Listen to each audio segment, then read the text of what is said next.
Hello, what's going on? Today we are doing the first episode of the Extremely Low Budget Podcast. I'm joined with my dad, Jim. Hey, everybody. And today we're going to be talking about Star Trek, the original series, Season 1, and we will be giving you our list of our top 10 favorite episodes. Alright, so let's start with your list. Let's go through it. Kind of give us from 10 to 1, and then why you like each episode. Okay, you want me to go first? Yes. Okay. In my top 10, my number 10, 10th of 10, is an episode called This Side of Paradise.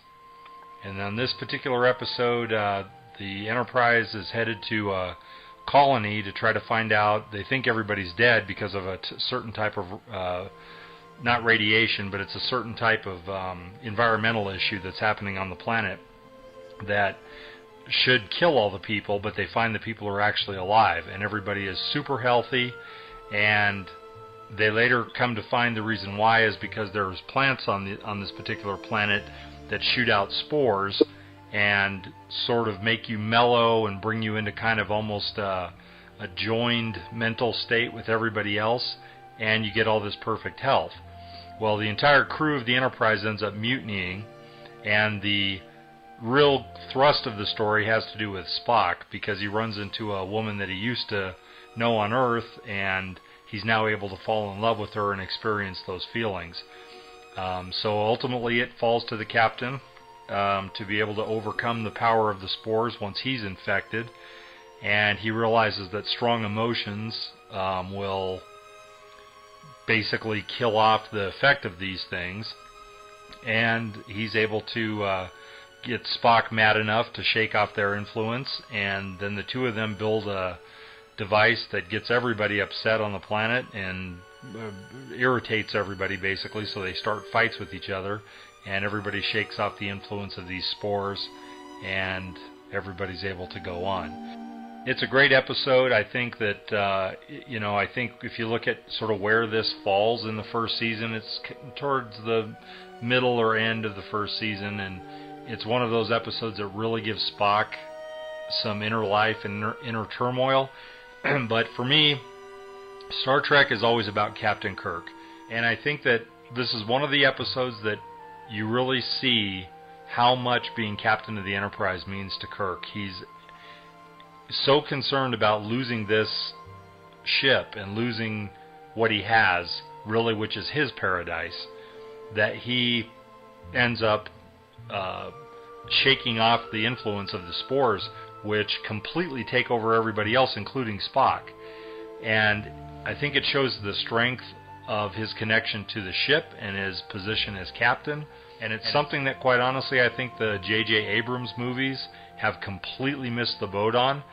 That version of Captain Kirk, he's sort of a wayward teen that is getting on the straight and narrow slowly but surely, but he's a rebel and he's this and that.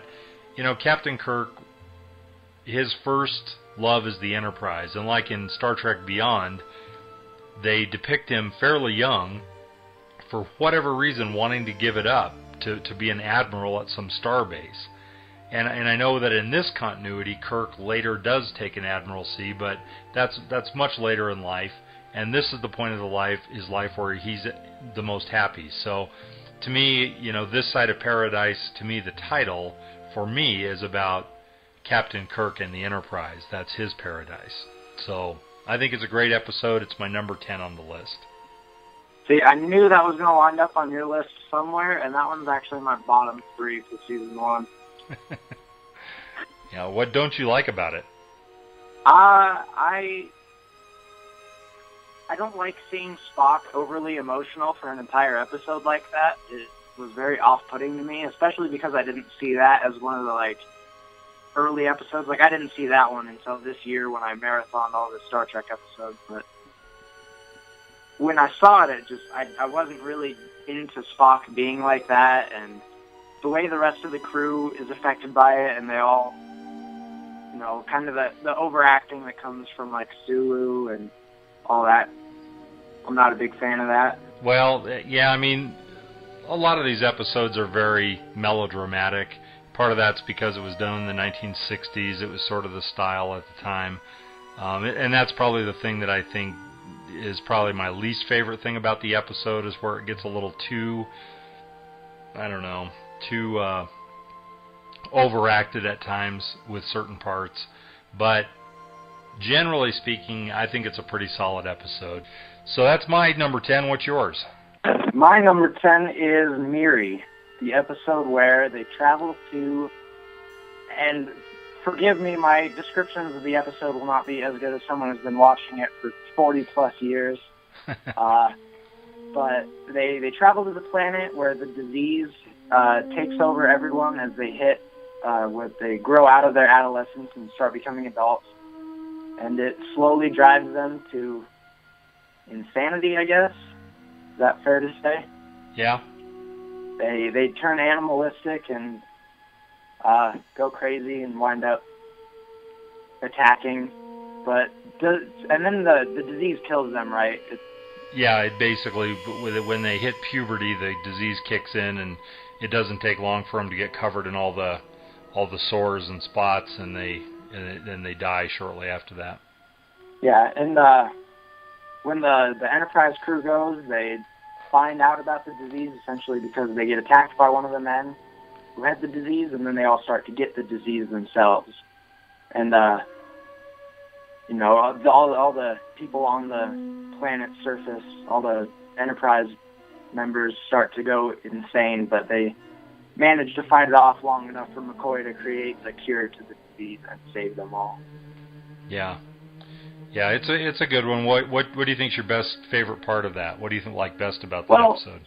I don't necessarily have a favorite part to that episode. What I like about it is it's almost like a Twilight Zone-esque episode where, like you could see that being a Twilight Zone episode where someone shows up and they find out that because they're becoming an adult, it's driving them mad, and they turn animalistic. And I just think that it's a really cool idea for an episode. And I do have to say that at the end, when McCoy tries the medicine on himself, even though I know McCoy survives it all, that was probably a pretty intense moment for anyone who was like first time watching it when it first aired, because you wouldn't know what was going to happen. And I thought that was cool how he kind of selflessly injects himself to test the cure.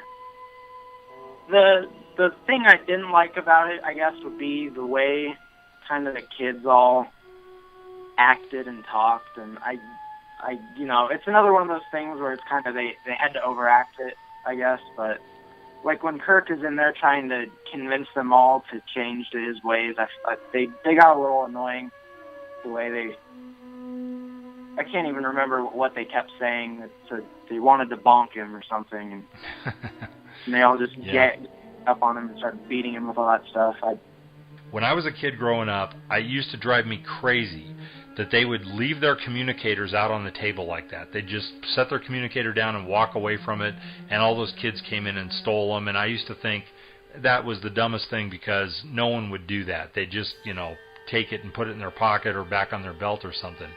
However, ever since smartphones came around, you see people do that all the time. They set their smartphones on their tables, their desks, they walk away. I leave mine in my car half the time. So I have to give them a pass on that one. They were more forward-thinking than I realized.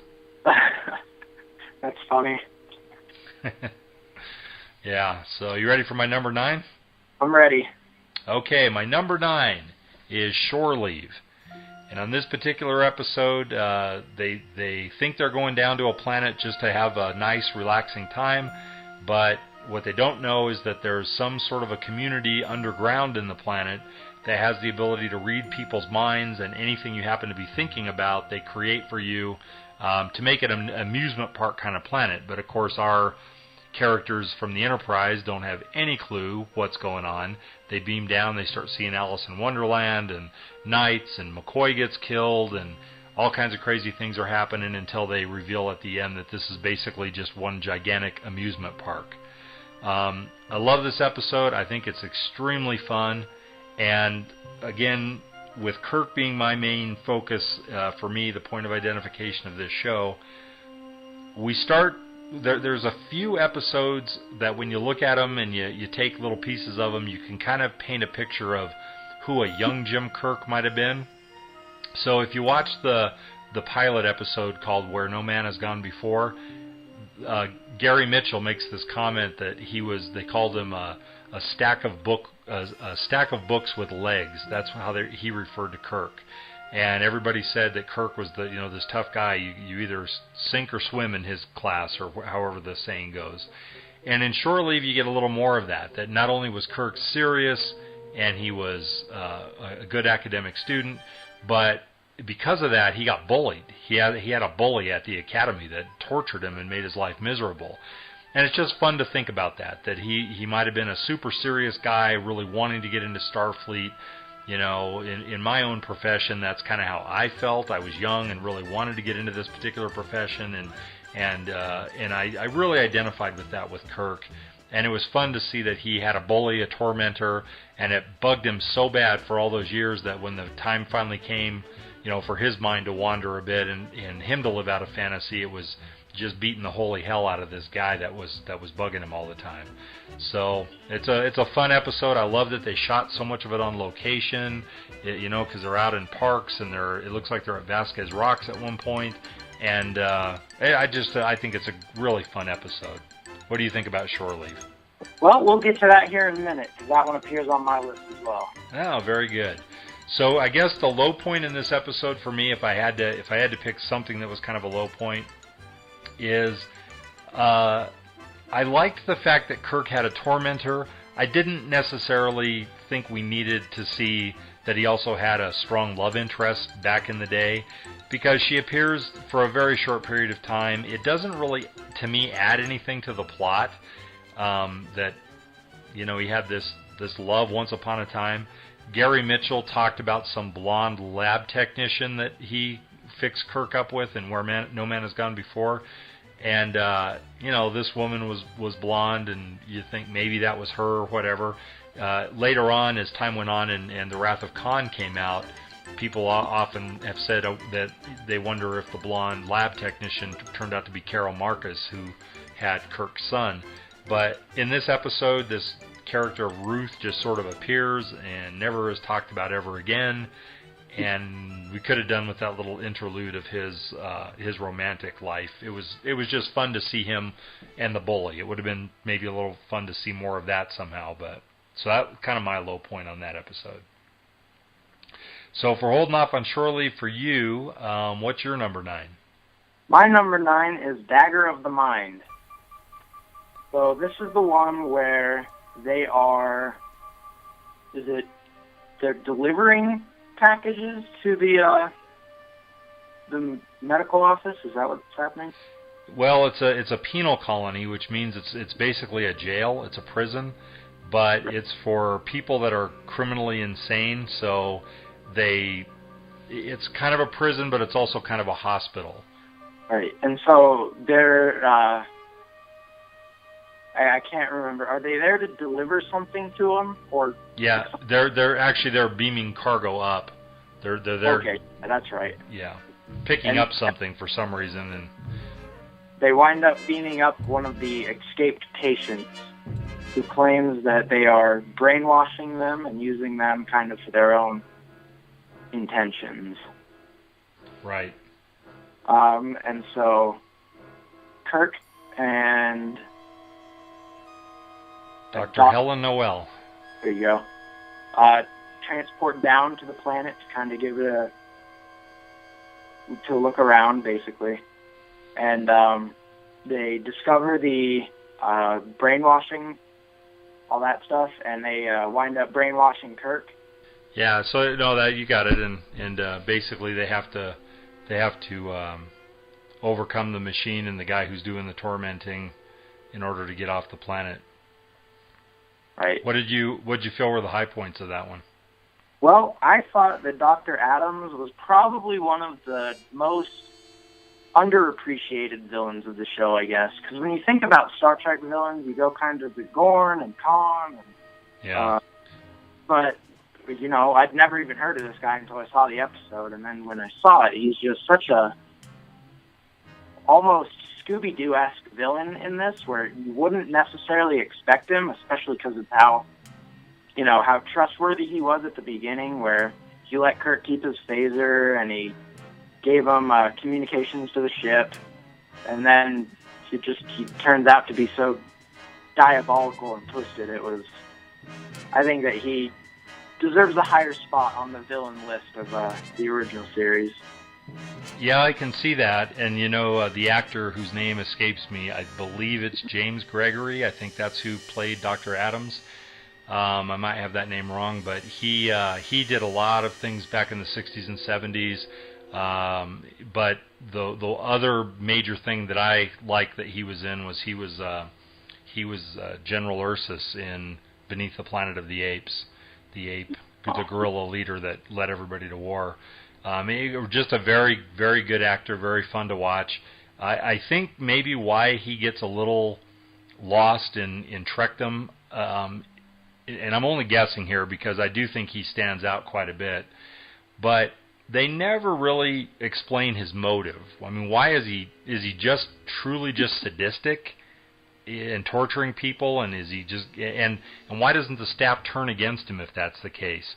You almost feel like there's got to be something else going on there. Like somehow they're going to try to take over a planet, or they're going to take over a ship or something, and like he's got his other employees there that are in on it, but Van Gelder was not in on it and wanted to fight it, and so they had to try to block his memory of it. They never really get into that. They never really explain, like, why is he doing that? Why is he doing what he's doing?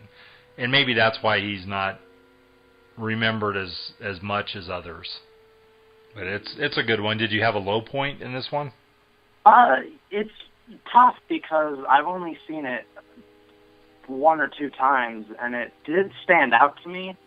But not having watched it so many times, it's like a lot of the stuff in it can be a little forgettable, which is why I had trouble coming up with the exact plot points of it. I could just, I can remember Dr. Adams, and I can remember Kirk being brainwashed, but I guess beyond that,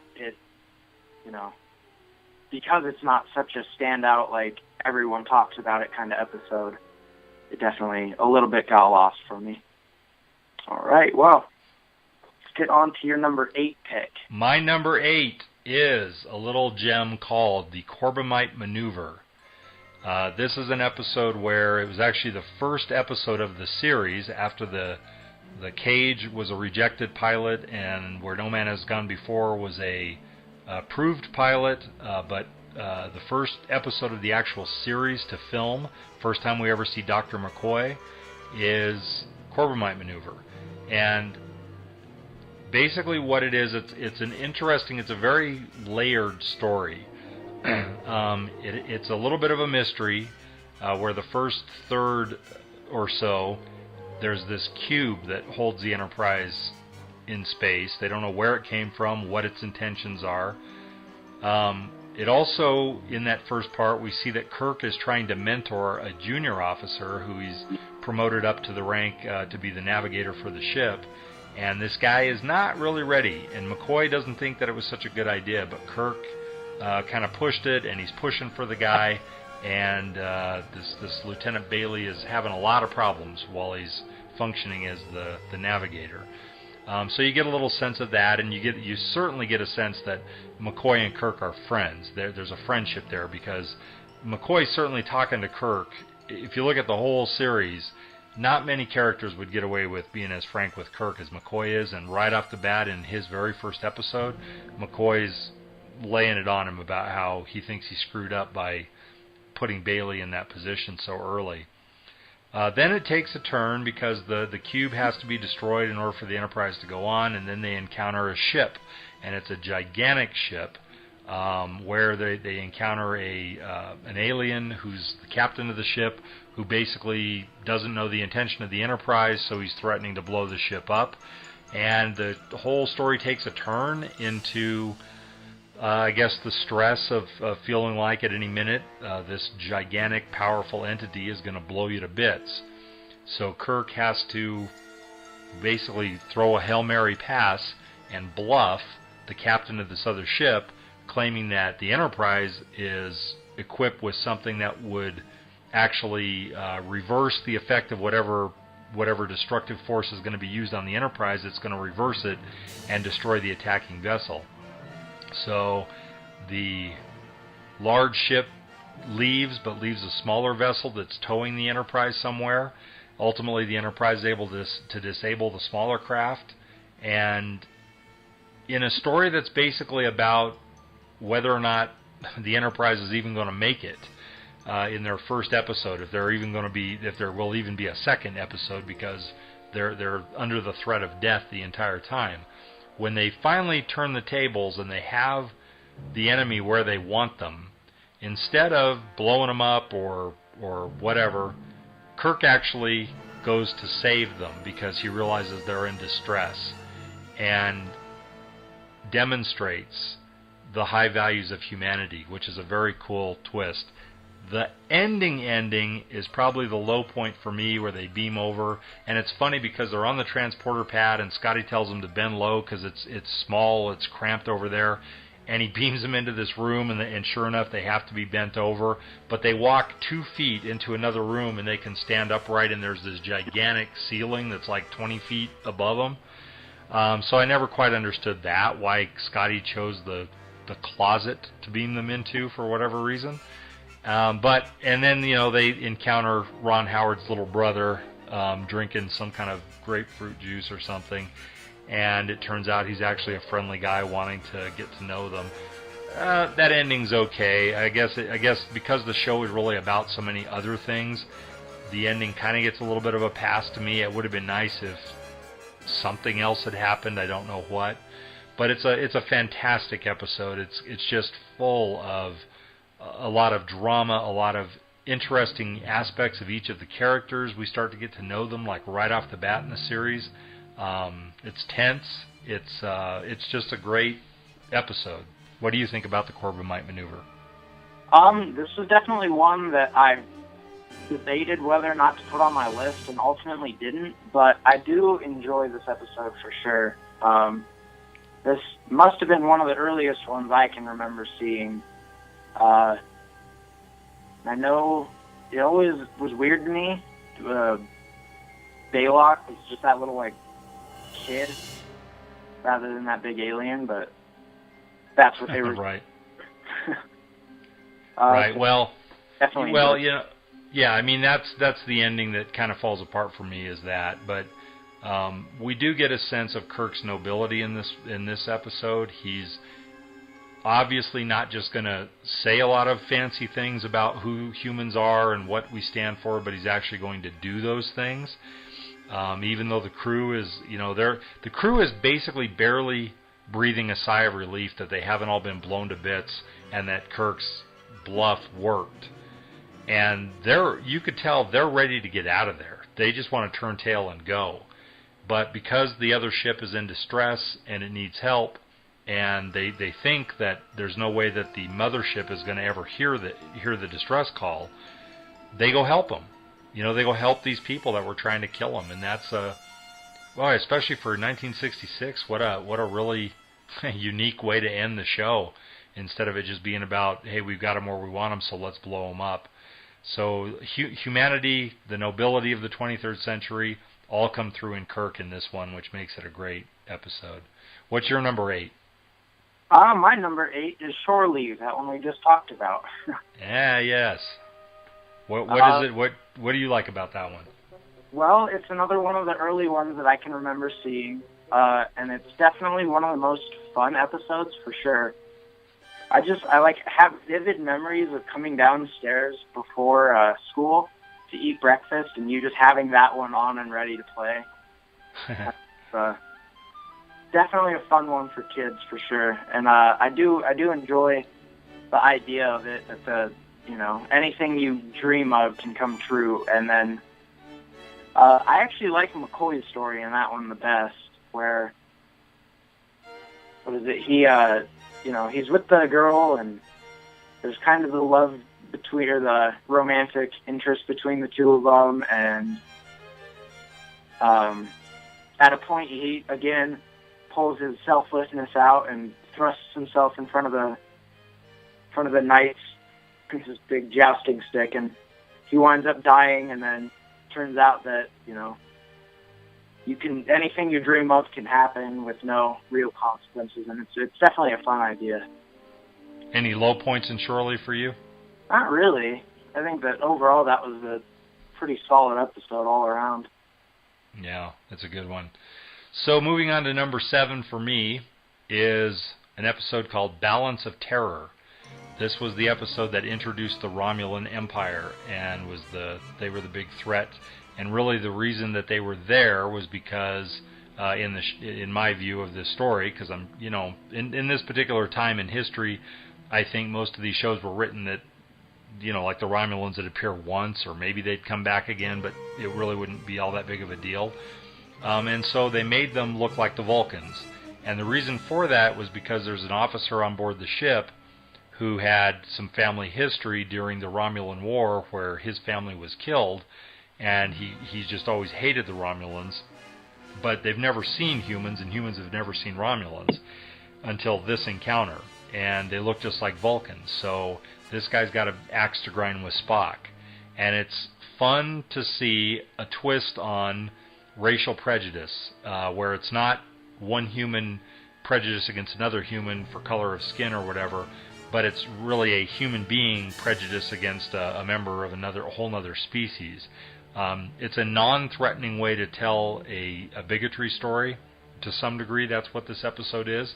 It's also a great sort of it's a war movie. It's based on a film about 2 submarine captains that were on the fighting each other in the ocean and playing this sort of game of hide and seek and cat and mouse. And of course in space it's going to be different. It's funny to me. Kind of the low point of the episode for me probably is they're having to be quiet and not talk too loud. Well, sound would never carry through the vacuum of space. There's nothing that would carry noise. Now an electrical impulse, like when Spock hits the console, maybe that could be picked up, but sound and tiptoeing around and being quiet, it's very theatrical, and it's done well to create a certain mood on the Enterprise. But it always took me out of the episode a little bit because I always thought that was a little hokey. But overall, it's a great episode, and it's another one that demonstrates Kirk's nobility. The Romulans, when they appear initially, they're blowing up space stations or human manned space stations along something called the neutral zone, which is an area between the Romulan space and the Federation space, where basically nobody's supposed to go. And there's these asteroids that monitor the neutral zone to make sure that no ships are crossing into our space. And basically the Romulans have this weapon that can turn their ship invisible, and that way they can attack and nobody knows they're coming. And then they can fire their weapons and leave, and they've been destroying all these outposts.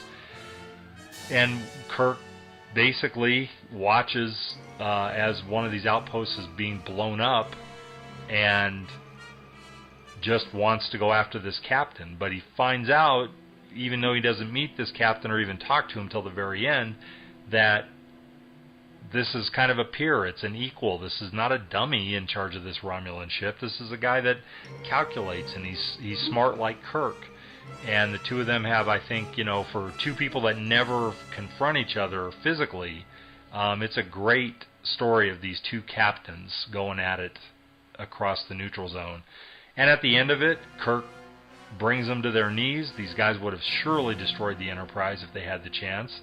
And Kirk offers to save him. He wants to save the captain of this Romulan ship, but the captain can't, and ends up blowing his own ship up to avoid capture.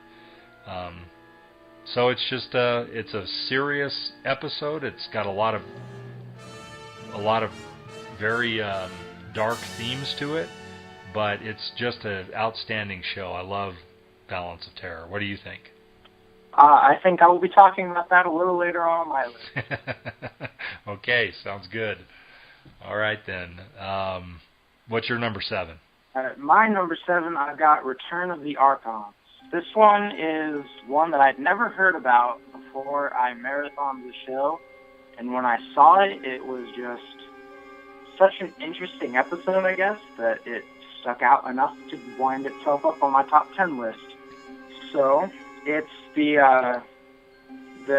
Enterprise is going to try and learn about the history of this planet. Is that why they're there?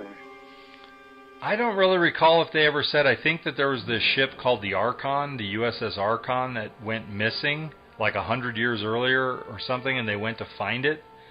So I think that's why they were there, was trying to discover what happened to this other ship. And so they had initially sent a landing party down with Sulu in it, or was it just Sulu? I think no, it was Sulu and a guy named O'Neill. Right. Because O'Neill takes off at one point, and they find him later. So they go down to the planet, and then when they beam Sulu back up, he's in this weird, like, calm, submissive state. But they're not entirely sure why he's like that. So then Kirk, Spock, McCoy, and a couple others, I think, that are just kind of unnamed, go down to the planet's surface to try and figure out what's going on for themselves, and they see the same thing, that it's all this weird, peaceful planet where everyone walks in step, and, you know, there's really no explanation why until a couple of guys drag them inside and tell them that they have to get in before dark, and then when dark hits, the planet just flips, and it's almost like the Purge, where everyone's just going crazy, and fires are starting in the streets, and then, they get the crew kind of gets captured, and they find out that it's because everyone on the planet has kind of been brainwashed by whatever his name was, I can't remember. Landru. They've all been brainwashed by Landru, and each member of the Enterprise is to be brainwashed as well and join in with everyone else on the planet. And there's a couple people on the planet that are there to rebel, and so McCoy gets his brainwashed, and Kirk goes up to get his, and I genuinely thought he was brainwashed, which was kind of shocked me when I first watched it. Then he thought that he wasn't, and then Spock and Kirk have to kind of formulate a way to break the cycle of everything, even though Spock points out that it's kind of against Prime Directive, but Kirk responds with the idea that the Prime Directive only is only in effect of planets that are still intelligent and, still developing. And he says that doesn't apply in this case because everyone's been brainwashed, and so they go to confront Landru, and then it turns out that he was just a machine built by the original Landru that has no moral code and doesn't know right from wrong and assumes what it's doing is right. And this was, as far as I can tell, the first time Kirk had to talk computer out of itself. I was going to make a comment about that too, and you're exactly right. I think this is the first time, certainly not the last time we ever see Kirk talk a computer. Almost the one problem I had with it was that it's just another time that Kirk talks a computer in a circle and beats it, and then I realized that this was the first time it ever happened, and so now I have to give it a pass on that. So right. But right. I do appreciate the fact that he does that in this episode, because everyone likes to point out that Captain Picard is a better captain because he never has to end it with violence. He doesn't ever have to go fist to fist, and that he's always able to talk his way out of everything. And I'd like to point out that Kirk can do it too. It's just sometimes it's more interesting to watch Kirk fight things. So, boom. That's why Kirk is better. Yeah. I'm with you there. I mean, I'm a Picard fan as well, but Kirk definitely is my captain for sure. Yeah, Return of the Archons is a interesting episode. I always found it a little confusing, some of the plot points and why certain things were happening and what really was going on, but it is an enjoyable one. I do like it. All right. Any more on that one? No, I think we're ready to get to number 6. All right, number 6 for me is what is widely regarded as the best hour of Star Trek, the original series, if not the best hour of Star Trek in general, which is The City on the Edge of Forever. It's not my top. When I look at these episodes and I think which one, how do I rank them or look at them, there's sort of two ways I looked at it. I made this list in part because there's certain qualities of Kirk that group together, so I grouped them together, because I would put this one a little higher on my list in terms of my enjoyment factor of it, but it's not at the top, because when I look at season 1, like for example, if I'm just cruising Netflix and I want to watch a Star Trek, a season 1 Star Trek, this is not typically my go-to episode. There's others that seem like the ones I always put on, but it's a good one. And basically McCoy injures himself, overdoses accidentally on a drug that he's trying to help Sulu with, because Sulu got injured, and he goes crazy and ends up going down to a planet, and they find on this planet a gateway that has the power to take you through time and obviously space, because they end up on Earth, and they certainly aren't on Earth where this Guardian is. But McCoy jumps back through some period of time, and all of a sudden the Enterprise is gone. Everything, they don't know what's happened, but somehow McCoy has changed history by just going back in time. So Kirk and Spock have to do this almost impossible task of jumping through at some point, hopefully before McCoy gets there and changes time, and then they got to, basically scour the entire planet Earth trying to find him, hoping that maybe whatever drew Kirk and Spock to this particular point in time might have drawn McCoy as well. And it does turn out there is a focal point. It's a woman who's a social worker in 1930s United States during the Great Depression. And this woman, her life path would take her to a point where she would basically usher in a pacifist movement right as World War II is starting, and keep the United States from going into World War II. So apparently even the attack on Pearl Harbor doesn't get the U.S. into World War II, because this woman's influence is so strong that the United States still doesn't get into World War II. And by not getting into World War II, Hitler ends up taking over the Earth, and that's why there's no Enterprise, there's no Federation, because Earth is completely changed. However, Spock finds out that there's a second possible future for this woman. She might die in some kind of an auto accident, and he realizes that that's actually the future that has to occur. So McCoy did something to prevent this accident and change all of history. Problem for Kirk is that he has fallen in love with this woman, and he's head over heels in love with her. And so now he either has to let her die, this woman that he loves, or let her live, knowing that it would change all of humanity. Once again, Kirk's nobility is on trial here, and this is probably the biggest trial of his nobility of any episode. And he does gut-wrenchingly let her get run down in a street where McCoy was trying to save her and get her out of the way of this truck. And Kirk holds McCoy back and lets her die in the street in order that the rest of human history can unfold the way it's supposed to. A fantastic episode. Just there's fun moments in it, there's funny moments in it, but it is mind-blowing, this thought of, if you could go back in time and change one thing in one person's past, a total different outcome for the entire planet Earth and really the galaxy from their point of view in the 23rd century is very much altered by this one act. It's a lot of fun. The downside of it to me is once again getting into the hyperacting and the melodrama of the 1960s. McCoy's delusions under the influence of this drug are very overblown and come across silly when you watch it today. It's just very overacted, but a fantastic episode nonetheless. It's no doubt why it's so many people's favorite. What do you think about The City on the Edge of Forever? Well, is there any doubt that I have this one somewhere on my list as well? You never know, but I figured you might. So, all right, we'll table that one then, and we'll move on to your number 6. All right, my number 6 is Court Martial.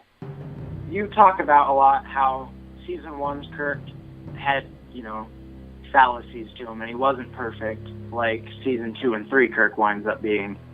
And this is one of those episodes that I think, like, you know, other than how it turns out in the end, it definitely shows that, you know, Kirk can make mistakes, and he possibly did make a huge mistake.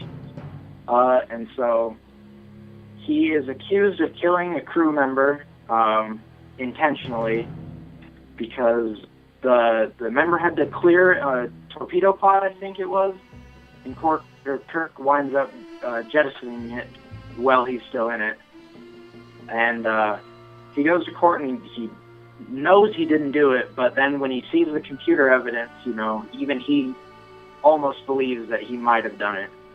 And I think that it's a great episode in showing that even Kirk can admit that he has weaknesses, and, you know, other than he ultimately finds out that the computer was manipulated by the guy who was in that torpedo pod trying to get revenge on Kirk for reasons I don't remember. Well, he blamed Kirk because when they were assigned to a ship together, Kirk was like a duty officer or something, and he noticed that this guy had made a mistake that could have actually destroyed the ship they were on. And so Kirk had to report him for it, and that basically put him at the bottom of the promotion list, which he blamed Kirk that he never rose to command a ship. And so he was basically trying to get back at him for that. Yeah, I just, you know, I enjoy, like, real-life court. I think that it's interesting and all of it, and so seeing it kind of translated into an episode of Star Trek was very cool for me. Yeah.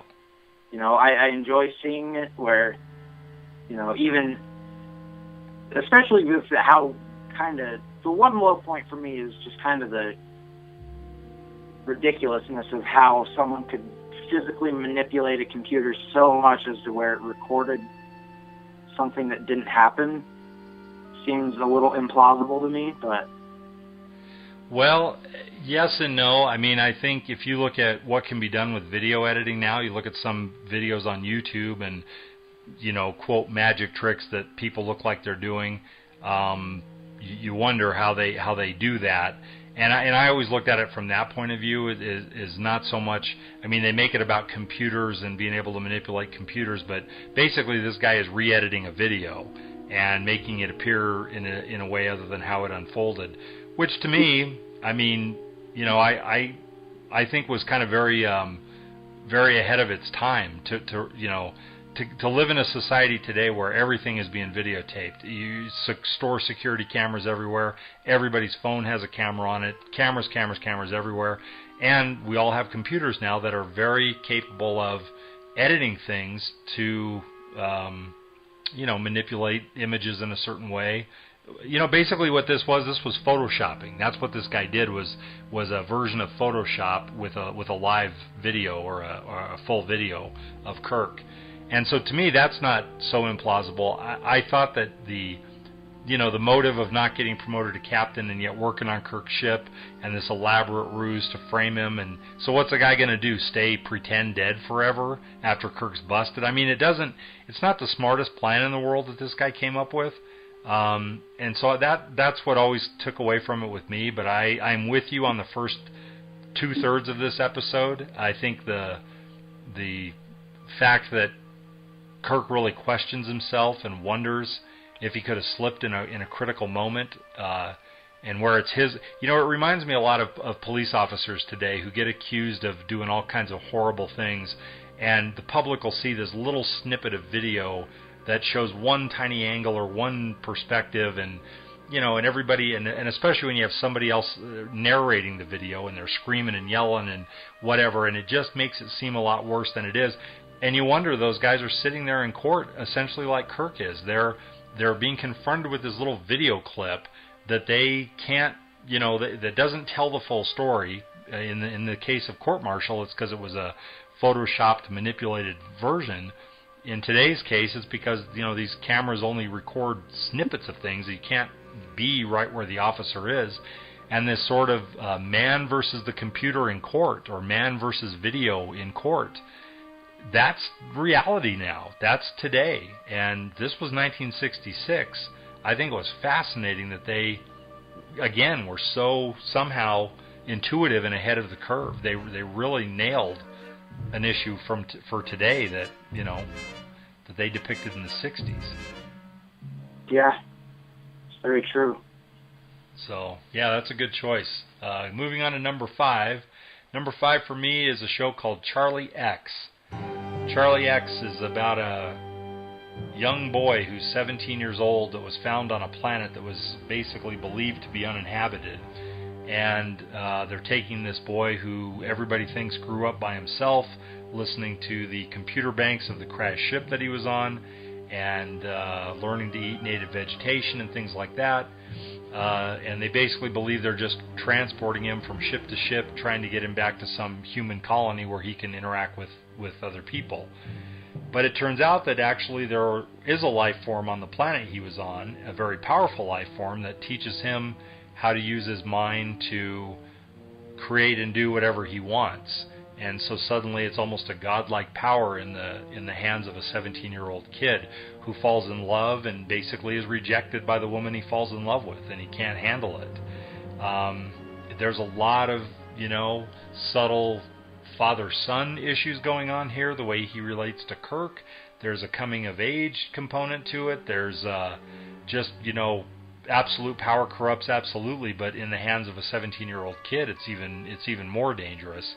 But one of the main reasons why this is on my list is because we're now getting into a group of episodes where you touched on it a bit in Court Martial, where we see Kirk evolving and learning and growing. Kirk is ready to, with his bare hands, beat the holy hell out of this kid at one point when he finally gets the upper hand on him.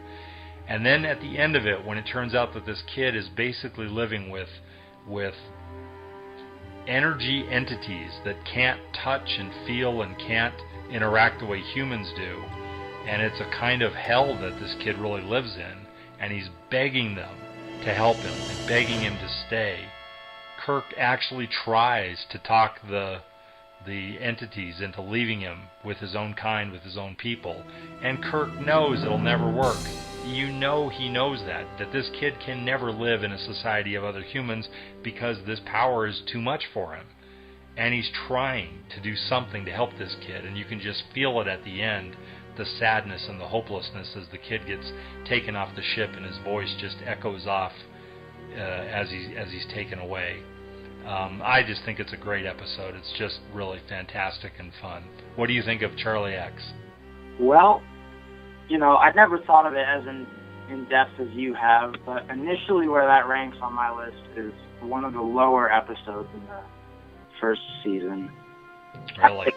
I never liked Charlie. I thought he was one of the most annoying characters in the show, and, you know, But, yeah, after I listen to you talk about it, it's a lot more understandable as to why he's the way he is. But, you know, I don't know that I've ever necessarily enjoyed this one a lot, but it is one of the episodes that I've seen more than the rest, just due to how early on it shows up in, you know, like DVD sets and Netflix. So every time I try and marathon it, it shows up pretty immediately.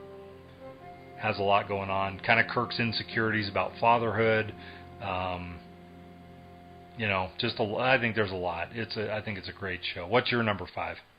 Well, my number 5 is one that you talked about. I have Balance of Terror, my number 5 episode. Yes. Why did you put it at number 5? I like these episodes that go pretty in depth on, you know, social topics, and so this one was clearly a message about war, even though it wasn't necessarily 100% original. The way that, you know, television can reach more people than even a movie can, it helped to orchestrate the ideas expressed by Gene Roddenberry, and, you know, the moral of war is summed up pretty well at the end of the episode when the commander of the Romulan ship says, "In another universe, you and I could have been friends." I just think that it's an extremely powerful message that I actually talked about when I wrote a paper on the influence of Star Trek. And I think that, you know, just especially what at that time was there a war going on around then? Yeah, the Vietnam War. Yeah, so anything that kind of had an alternate opinion, I guess, at that time wasn't, I guess, looked upon too highly of, especially from like a government standpoint, because right, opposition to what your government tells you is something that you're not supposed to do, I guess. But so for a show so fresh as Star Trek to come out and just immediately have these strong, messages, I think that it's a great thing that when TV can, help form minds and show that maybe what's going on isn't how it has to be. Yeah, I agree. My only gripe with that was when I was a kid, I didn't understand the order of these shows, and so whenever I'd see this one, I couldn't understand why Spock's father was firing at the Enterprise. I didn't understand that was supposed to be a whole different character. He had the ears, he had all of it. In fact, I thought that the reason why why Styles looks over at Spock with such disbelief and disgust when he first sees the view screen is because it was Spock's dad. That's what I thought. So that is only just by the mere fate of casting. Mark Leonard did that episode first, and the next season they brought him back to play Spock's father for the first time. And he was so memorable as Spock's father that, for forever on, if you were to ever see him in anything Star Trek, it certainly would be as Sarek. And just by nature of reruns, that first season episode gets cycled back around after the other ones are already viewed. So I was very confused by that as a kid, but now that I understand it, I get it, and I can give it a pass. All right, well, let's move to our number 4 picks. What do you got? Number four for me is an episode called The Devil in the Dark. And I'll tell you what this episode is about and why I like it all in one little summary here. It's about a creature on a planet, a mining planet, that's killing miners. And the Enterprise goes there, and Kirk is on one single mission to kill this thing, get the mining going again, and get out of there. Some of Kirk's people end up getting killed. There's a piece of a reactor that goes missing. This creature is trying to kill them no matter what, trying to suffocate them or trying to burn them to death with its acidic body. And while they're searching for this thing, and Spock all along is trying to tell Kirk, look, we need to think this through a little bit more. Maybe we should try to capture it or do something. Kirk wants to hear nothing of it. In fact, he almost shoves Spock off to the side with Scotty to work on the reactor because Spock's pissing him off so bad with all this talk of try to capture it and be friendly with it. It is something that is going to die. That is Kirk's mission, is to go kill this thing. Kirk and Spock encounter it at one point. They both start firing phasers. They injure it. And later when they encounter it again, it's badly injured. And Kirk now, who's standing nose to nose, if you will, with this rock creature, starts to have second thoughts because it's not acting aggressively. And Spock shows up and starts to do some mind melding with it. And it turns out that this is actually just a creature, I don't know what the right term would be, but a life form that was the mother to its race. And the reason it was killing miners was because they dug down so deep, they started killing off all the eggs that she had laid, because the miners didn't know what these things were. So basically she's trying to protect all these eggs that are going to hatch so that the race can move on. And it's one of these fantastic episodes where you see Kirk as that flawed character. Season 2 Kirk was flawless. Season 3 Kirk was kind of a Kirk caricature in some respects, but Season 1 Kirk was a regular guy doing his best, acting on assumption, and then finding the ability at times to think past his assumption and take a different view. And Kirk ends up being the one to defend this creature called the Horta, basically even telling the miners that he will kill them if they try to attack this entity or this being. Fantastic episode. Just this is an A plus all the way around. What do you think of it? I bet you anything that my number 4 pick is your number 3 pick, because that one right there is my number 3. So I'll talk about that next. Okay, sounds good. So am I moving on to number 3 then? Or no, you need to do your number 4. I'm sorry. 4. So for my number 4, I have Arena. Yes. You know, the Enterprise is called to a distress signal on a planet, Federation distress signal. They're under attack. So they get there and they are just ready to kill whatever's on that planet that's attacking them. And then, you know, it turns out that the attackers are a species called the Gorn, and a above all entity pits Kirk against the captain of the Gorn in a kind of one-on-one death match. And the Enterprise crew is just stuck sitting on the Enterprise watching, waiting for the what comes out of it. And you know, throughout the whole thing, you find out that the Gorn is a intelligent creature, and it's not just an animal, and it was actually defending its own home from, you know, capture of the Federation. And so it's another one of those where it's, you know, Kirk realizes that maybe he wasn't in the right in showing up and just being ready to kill them all, and that, you know, they were on the planet first, and, you know, and so in the end, when Kirk finally wins, he's got the option to either kill it or have it killed, and he says, no, it shouldn't be killed, you know. Yeah, that is my next one. It was number 3 on my list, Arena. It's a fun episode. I remember being a kid, and I loved the fact that Captain Kirk was fighting a human alligator hybrid looking thing. I thought that was always very cool. But the story there is exactly what you said. Kirk shows up to defend this colony, and it turns out that the colony was on a planet that this other species thought was their planet. And so they're defending themselves the way Kirk tries to defend the colony. And without talking about it, both sides are in this giant conflict. And Kirk has to change his position. I love it. It's a great episode. Number 3 for me. Yeah, it's definitely another one of those with a very strong message to it, which is what I like. I agree. So what's your number 3, since we just did mine, basically? Well, my number 3 was Devil in the Dark. Yeah, yep. You're right, we did. We got those 2 flip-flopped in our order. Yep. Yeah. So I guess what sets Devil in the Dark above for me is at the end, that kind of the line "no kill eye." I think that's all I put down for the best part, was just "no kill eye," because I thought that was so clever and powerful.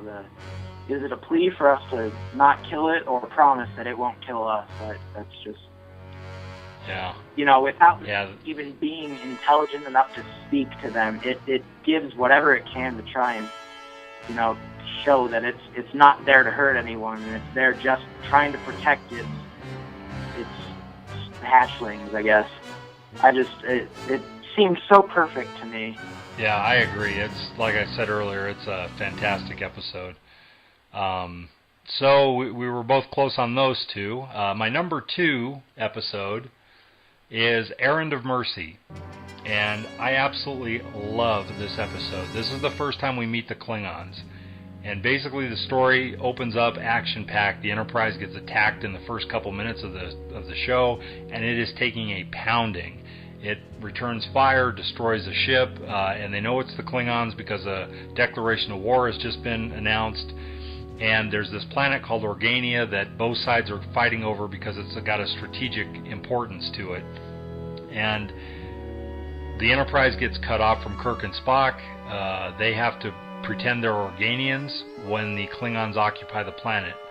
And the Kirk and Spock are the 2 that try to fight back. And Kirk is incensed in the entire episode. He is livid at these people on Organia that just sit and smile and don't want to protect themselves and don't want to do anything. And they live like simple farmers, and there's sheep and cattle and everybody dressed in, you know, very primitive clothing. And Spock comes to find out that this is a stagnated culture. There's been no change, no evolution, no nothing as far back as his tricorder can register. So Kirk thinks he's trying to set an example of how you can fight an oppressive government, and Kirk likes it. Kirk likes the fight. The Klingon commander, who he's so appalled by and feels that is so different, is basically him. It's just another version of him from another perspective. These two guys are both warriors who are clearly happiest when they're in conflict with one another. And Kirk, because he's got such gripes with the Klingon Empire, he feels that he's in the right and he wants to get rid of these guys. And so right as they decide to fight, and right as the Federation fleet is closing in on the Klingon fleet, all of a sudden the temperatures of bodies and weapons become so hot that nobody can handle anything or touch anything, and they have to stop fighting. Well, who did that? It turns out to be these simple Organians, who aren't so simple.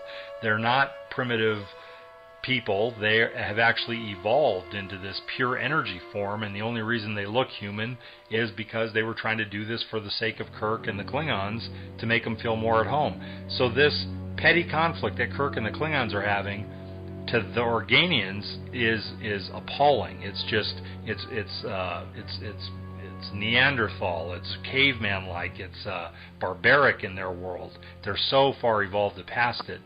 And Kirk tries to defend the fact that he's fighting this fight that he doesn't really want to fight. That his intellectual self knows this is the wrong thing. We don't want to be fighting the Klingons.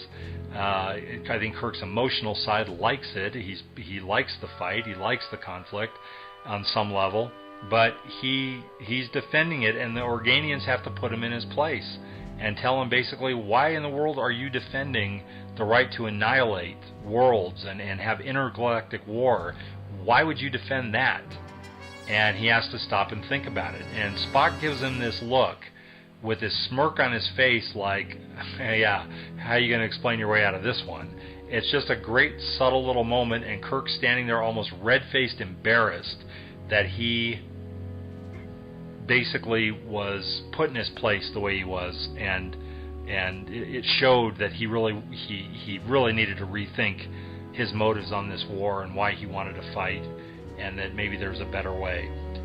Just a fantastic episode, and I love the ending of this one. It's one of the best endings of all of Star Trek. What do you think of Errand of Mercy? Well, this is one that I was sad I didn't have enough space to put on my list, but I thought this was it was a good episode, and I've only seen it like one or two times that I can remember, and I guess it never stood out to me as much as a lot of the other episodes, but I do remember that ending and how strong that was. The idea that they were both fighting for causes that they almost couldn't justify, and trying to take this planet, and they just thought they were doing what they should, and then it's put back in their face that what they're doing was wrong, and they really shouldn't be doing it, and there's no justification for why they would be trying to take over that planet, basically. Yeah, John Colicos, who played the Klingon commander Kor, essentially he's the first Klingon in Star Trek, and what a great performance. This guy was so good. They wanted to bring him back in season 3, but for some reason his schedule didn't work out for the Day of the Dove episode, so they changed the character to Kang, which was also another great Klingon with another great actor playing him. But I would have loved to have seen John Colicos come back again, even in the movies. I mean, if in Search for Spock, if Kor had been the commander of the bird of prey that was trying to get the Genesis device, that would have been awesome. He may have been too much of a fan favorite at that point to get killed off in that one, but I wished he would have come back, because Kor was awesome. Great episode. What's your number 2? Well, my number 2 is one that you talked about. It's City on the Edge of Forever. It was bound to go up high on my list. This one, not only is it like such a good story, it stands out on a nostalgic level to me, because this was definitely one that I watched a lot when I was younger, and I can remember the night after getting my tonsils out, going home and watching it with you while eating ice cream. That's just the memory I have, and It's you know, probably my third favorite time travel story, following Back to the Future and Planet of the Apes. I think that this one episode of Star Trek did it so well. You know, they put in the moral dilemma, the big moral dilemma that they had to overcome, and, you know, showing the impact of how, you know, time traveling can change all the events before, you know, even Back to the Future came out. It's such a good episode. Well, before we give our number one episode, is there any kind of honorable mentions from season one that didn't make it to your list that, you know? Well, you hit a couple of them. I do think I think that Court Martial was great.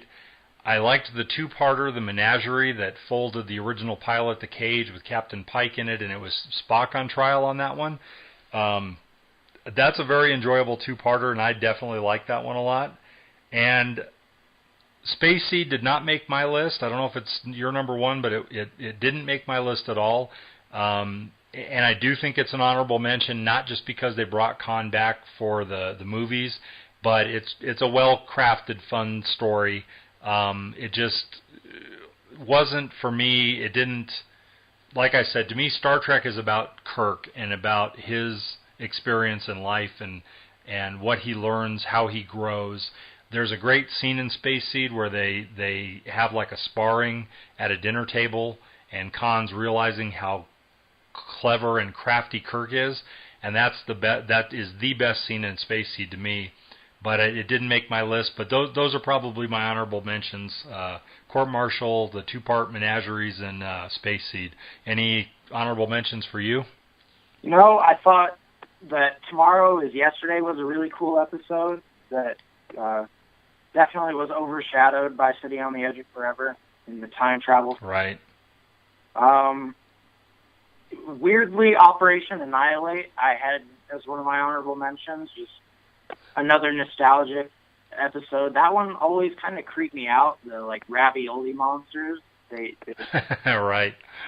Scary to me, but I always enjoyed watching that one. And then, you know, first aired episode of the original series, The Man Trap, was one that I fought to put it on my list, but I couldn't get rid of any of the other 10 for it. Yeah, if we ever do a guilty pleasures list from the 3 seasons of Star Trek, I would say The Man Trap is mine, because that's an episode that's sort of campy and creepy and weird, but I love it. That monster scared the hell out of me when I was a kid, and I still enjoy that one to this very day for some odd reason. It's a guilty pleasure episode to me. Well, without further ado, let's get to our number one picks. What have you got? All right, my number one pick, and it basically topped my list only because, again, when I sit down and I start thumbing through Star Treks that I want to watch and don't mind rewatching a million times or a billion times or a trillion times, this particular one always seems to jump out. There's several that do. My number 2 through 4 do, and Balance of Terror does, but this particular one I always watch whenever I just turn on the thing and decide to watch Star Treks. And it's an episode called The Squire of Gothos, and it's about a being that the Enterprise encounters who clearly was the prototype for Q from Star Trek The Next Generation. Q was clearly based on this character.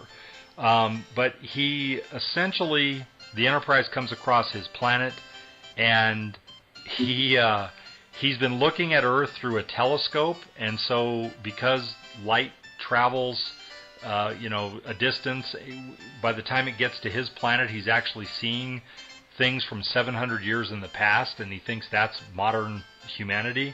So he's got flaws. But the actor that plays him, William Campbell, I've seen him in other things. He was even in another episode of Star Trek. That guy was born to play Trelane. That part was just perfect. The way Trelane is written, the one-liners he has, the interplay with Kirk.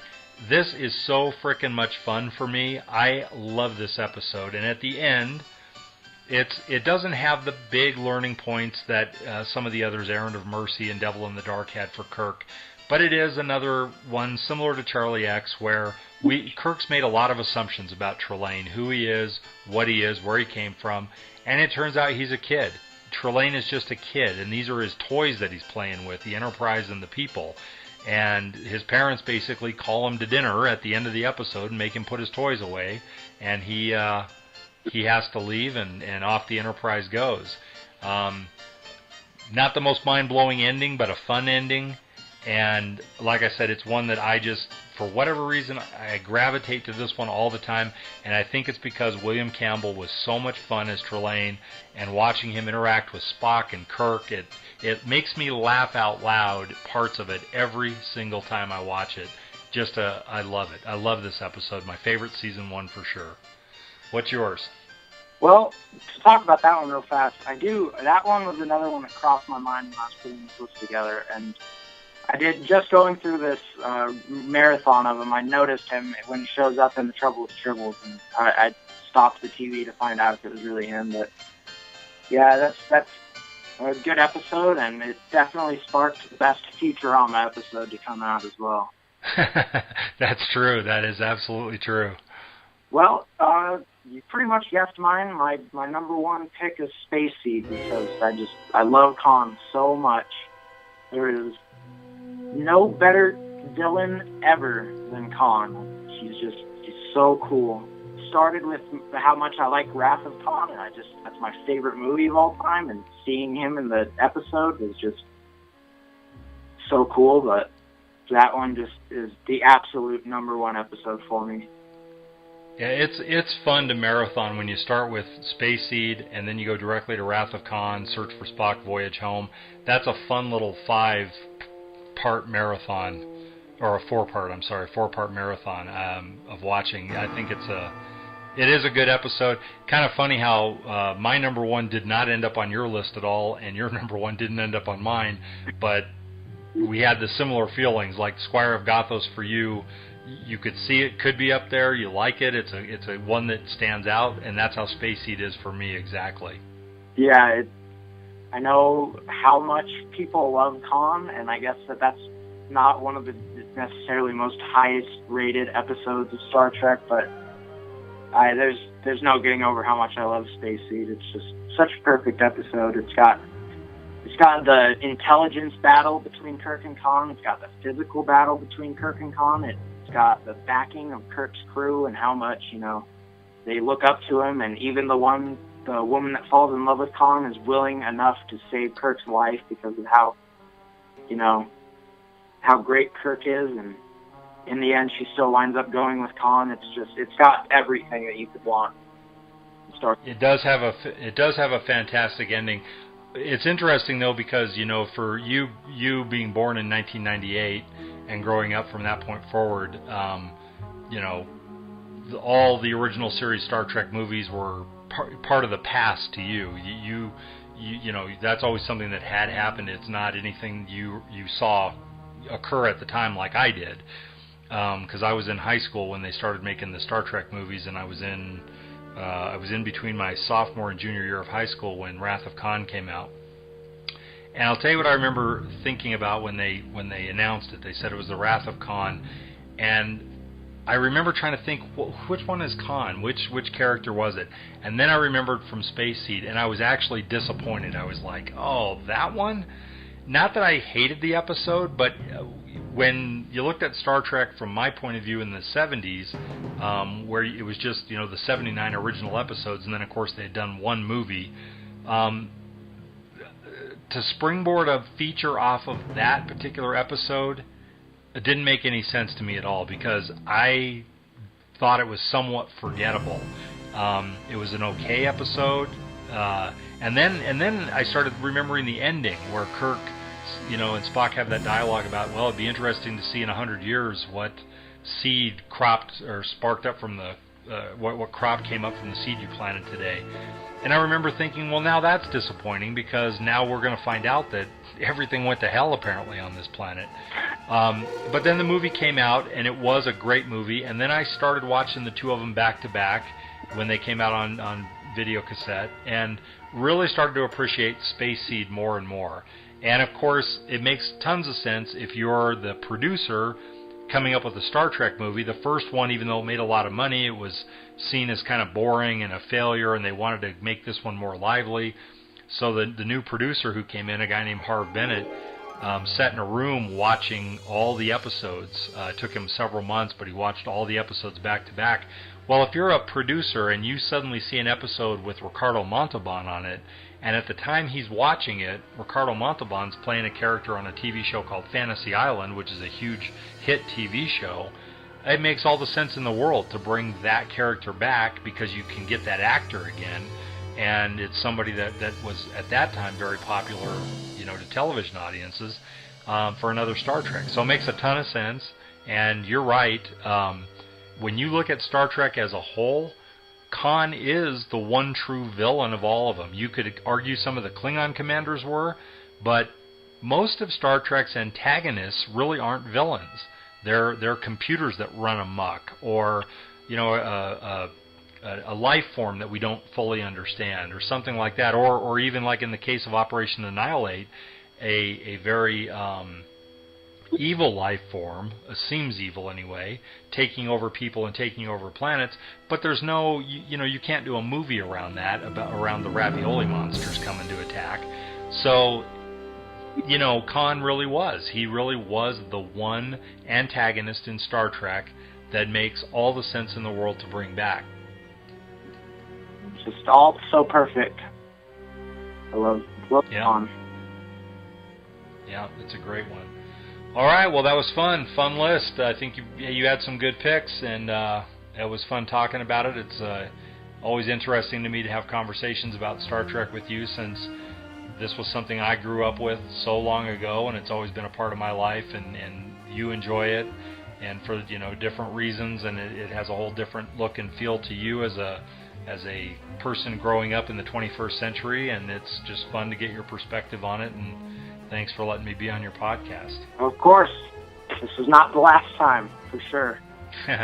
Good deal. Yep, well, thank you everyone for watching the first episode of the Extremely Low Budget Podcast. I've been Kyle. And I'm Jim, Kyle's dad. And that's it. Bye. All right, see you next time.